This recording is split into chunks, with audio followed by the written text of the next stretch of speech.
오늘 우리가 함께 나눌 하나님의 말씀은 학개 1장 1절에서 6절까지 말씀입니다. 구약성경 학개서 1장 1절부터 6절까지의 말씀입니다. 구약성경 1309면쯤에 있는 학개 1장 1절에서 6절까지의 말씀을 교독하고 마지막 6절은 합독하도록 하겠습니다. 제가 먼저 읽습니다. 다리오 왕 제2년 여섯째 달 곧 그 달 초하루에 여호와의 말씀이 선지자 학개로 말미암아 스알드엘의 아들 유다 총독 스룹바벨과 여호사닥의 아들 대제사장 여호수아에게 임하니라. 이르시되 만군의 여호와가 이같이 말하여 이르노라. 이 백성이 말하기를 여호와의 전을 건축할 시기가 이르지 아니었다 하느니라. 여호와의 말씀이 선지자 학개에게 임하여 이르시되 이 성전이 황폐하였거늘 너희가 이때에 판벽한 집에 거주하는 것이 옳으냐. 그러므로 이제 만군의 여호와가 이같이 말하노니 너희는 너희의 행위를 살필지니라. 너희가 많이 뿌릴지라도 수확이 적으며 먹을지라도 배부르지 못하며 마실지라도 흡족하지 못하며 입어도 따뜻하지 못하며 일꾼이 삭슬 받아도 그것을 구멍에 뚫어진 전대 넣음이 같으니라. 아멘. 오늘은 지금입니다라는 설교 제목으로 함께 말씀을 나누고자 합니다. 오늘 본문 말씀 1절에서 나오는 이 다리오 왕은 바사 왕국의 세 번째 왕이었습니다. 주전 522년부터 주전 486년까지 통치한 왕이고, 오늘 말씀에 보면 이 다리오가 통치한 지 제2년 여섯째 날 초하루, 그러니까 오늘날 우리의 달력으로 살펴보면 주전 520년 8월 29일이라고 할 수 있는데, 그때의 하나님의 말씀이 선지자 학개를 통하여서 유다 총독 스룹바벨과 여호사닥의 아들 대제사장 여호수아에게 임했다고 오늘 말씀에 나와 있습니다. 오늘 본문에 살펴보면 하나님의 말씀이 임했다라는 표현이 나옵니다.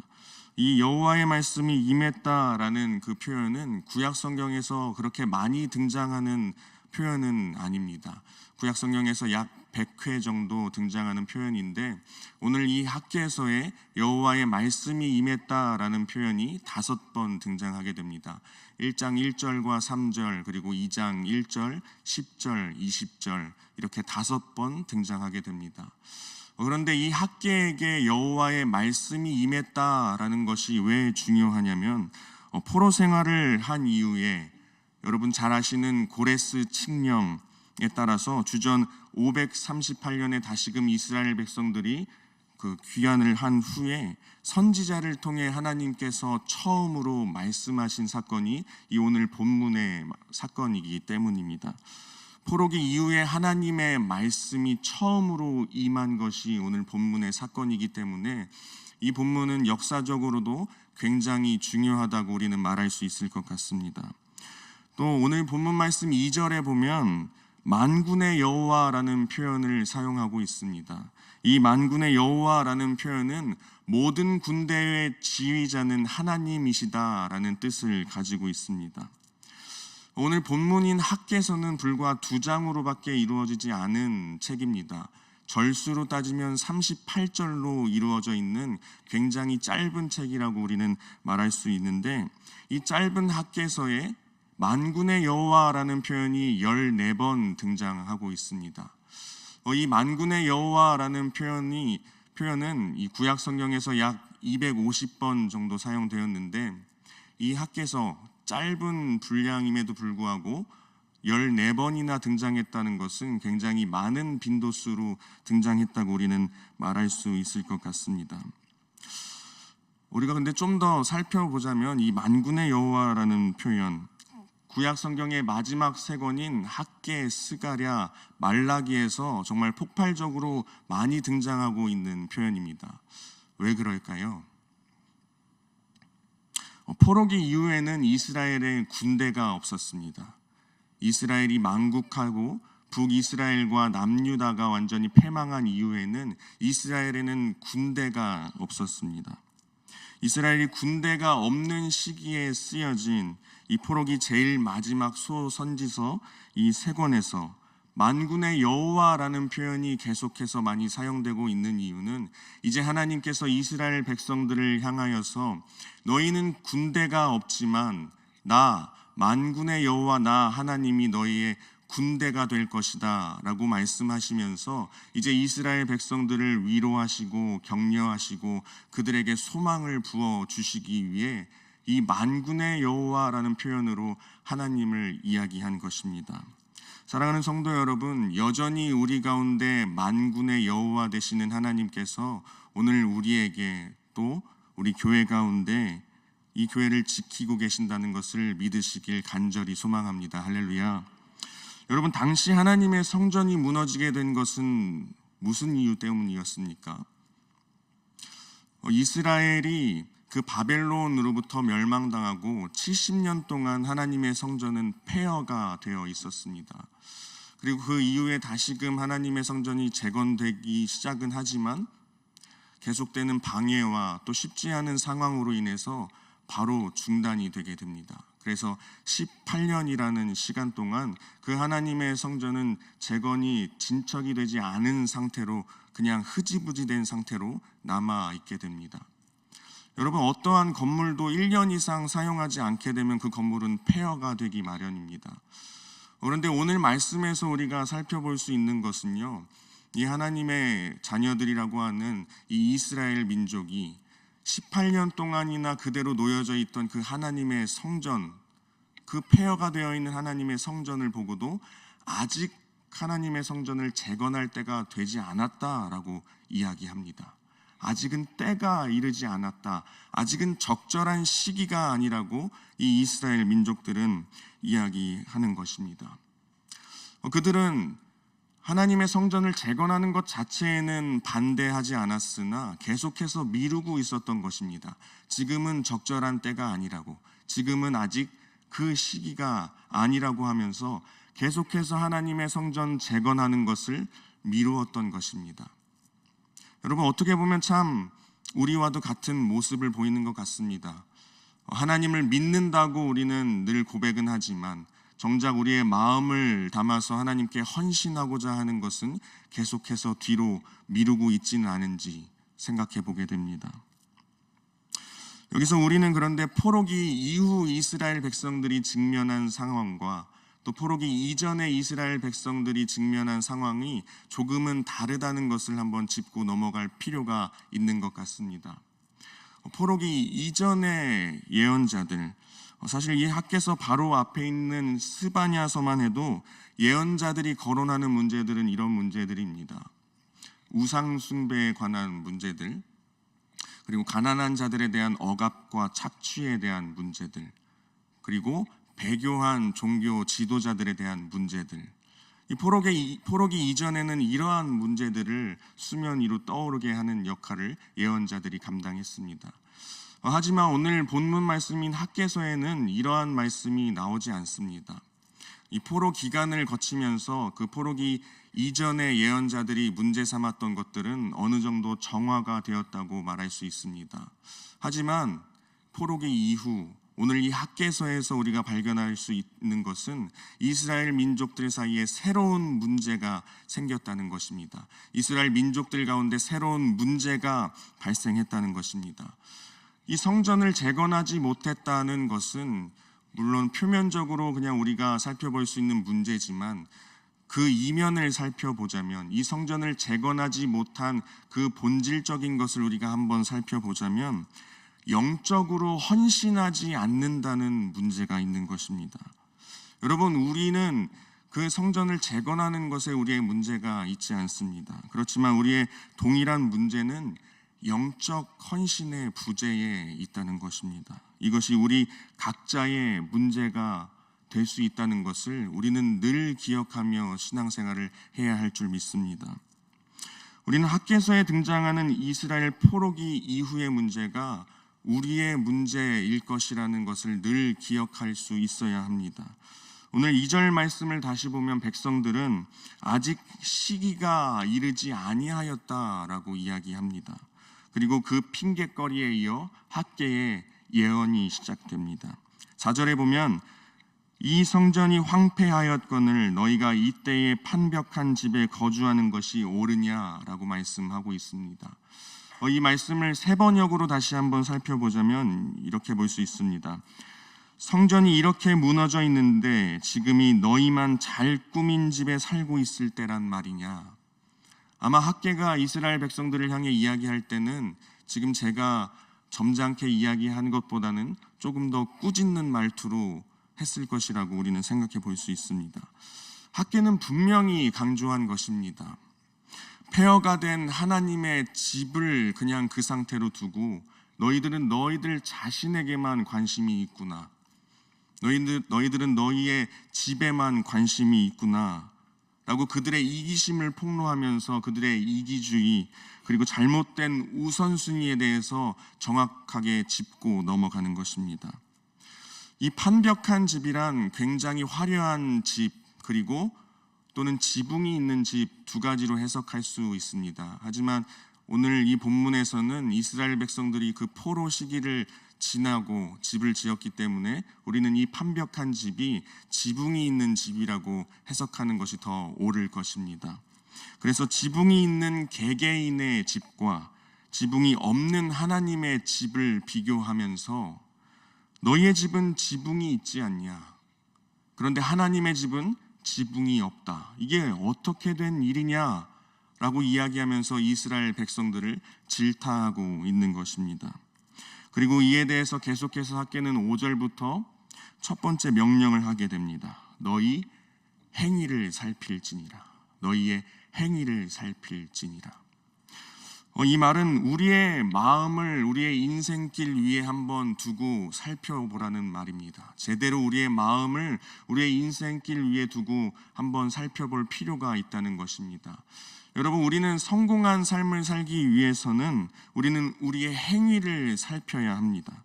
우리가 걸어가고 있는 우리의 삶의 여정길에서 우리가 잠깐 멈추어 우리의 마음을 그 우리의 인생길 위에 두고 우리의 과거를 되돌아보고 동시에 우리의 미래를 내다보아야 한다는 것입니다.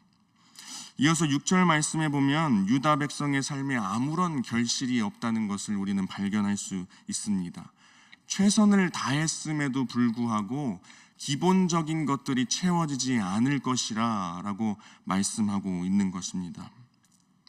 그런데 이러한 상황에 대해서 이스라엘 백성들과 학개는 전혀 다른 해석을 합니다. 이스라엘 백성들은 이와 같은 경제적인 어려움 때문에 성전 재건을 아직 시작하면 안 된다고 이야기합니다. 그러나 이 선지자 학개는 그와는 정반대되는 해석을 하며 반대로 이야기합니다. 이 백성들은 자신의 삶이 황폐하기 때문에 성전 재건을 할 수 없다고 이야기하지만 이 선지자 학개는 반대로 말합니다. 성전 재건을 하지 않았기 때문에 너희들의 삶이 황폐한 것이다 라고 이렇게 말하고 있는 것입니다. 똑같은 상황을 두고 전혀 다른 해석을 한 것입니다. 학개는 백성들의 삶의 우선순위가 잘못되었다고 이야기하고 있는 것입니다.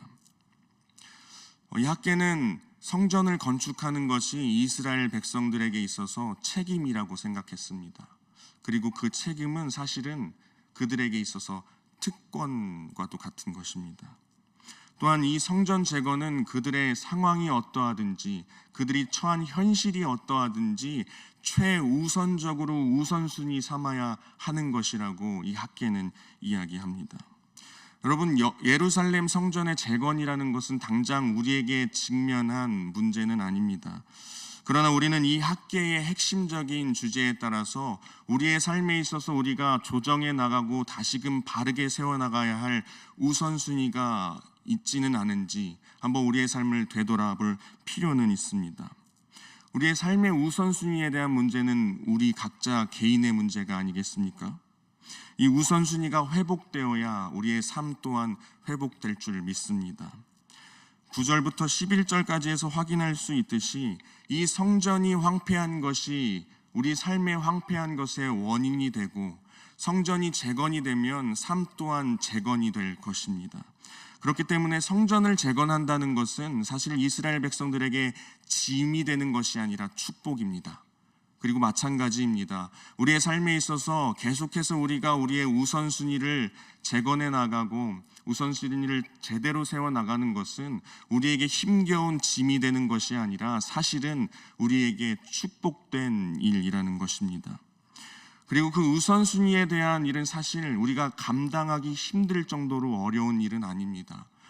오늘 본문 말씀 그 뒤에 나오는 8절에서 우리는 살펴보면 너희는 산에 올라가서 나무를 가져다가 성전을 건축하라 라고 말씀합니다.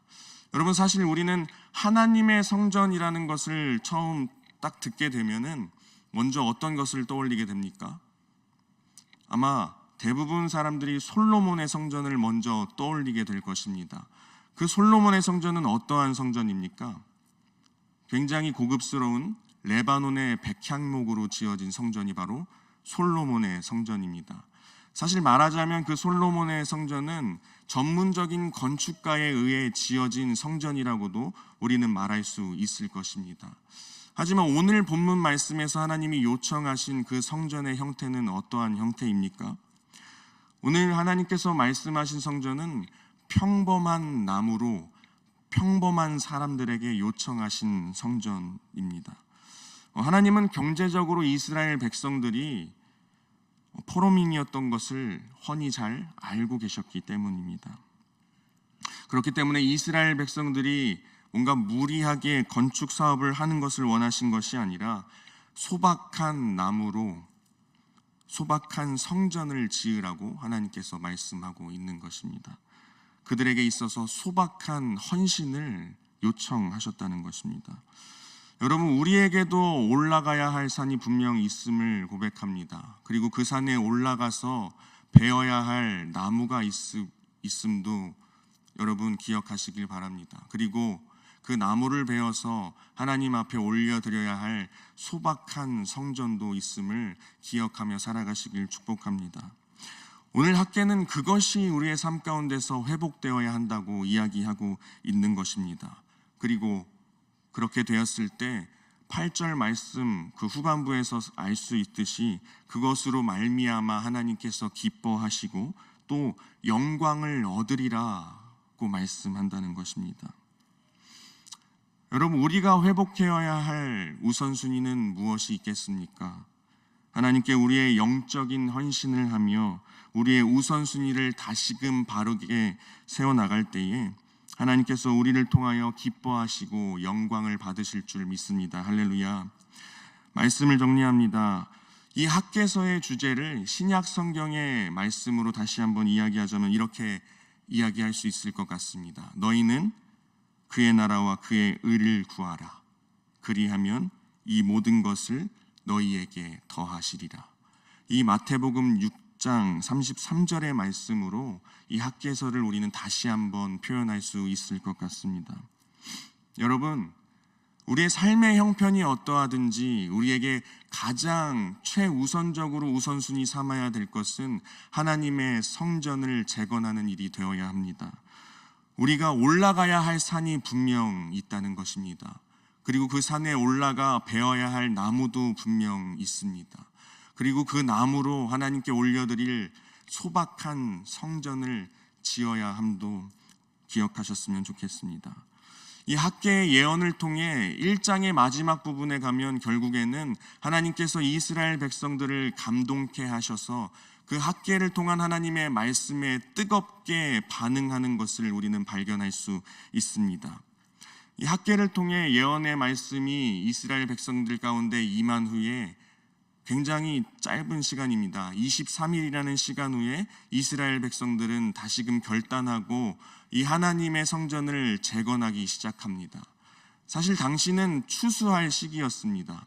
하지만 백성들은 그 하나님의 말씀에 순종하여서 논과 밭에서 이루어져야 할 일들을 내려놓고 하나님의 성전을 재건하기 시작합니다.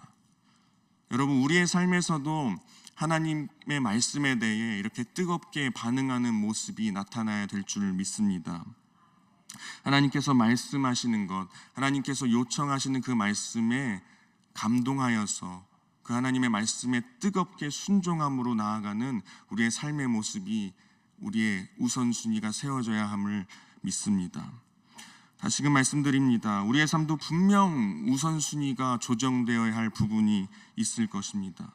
우선순위를 다시금 바르게 세워나가고 그로 인해 삶이 재건되는 역사가 우리 은평교회 성도님들 한 분 한 분 가운데 그 삶에서 나타나시길 간절히 소망합니다.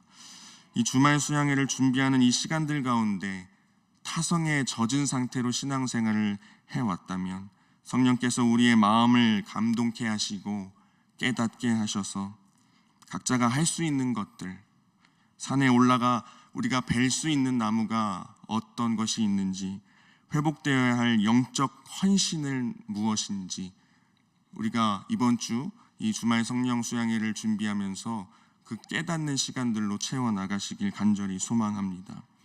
여러분이 하나님께 헌신할 때에 여러분의 삶의 모든 부분에서 하나님의 놀라운 축복이 흘러 넘칠 것입니다. 사랑하는 성도 여러분, 그리고 그때가 바로 지금인 줄 믿습니다. 할렐루야. 우리 함께 기도하겠습니다. 우리 오늘 들은 말씀을 기억하며 우리의 삶의 우선순위를 다시금 바로 세우고 영적인 헌신으로 하나님 앞에 나아갈 수 있도록 또 들고 온 각자의 기도 제목을 놓고 우리 주님의 이름 한번 부르고 함께 기도하며 나아가겠습니다.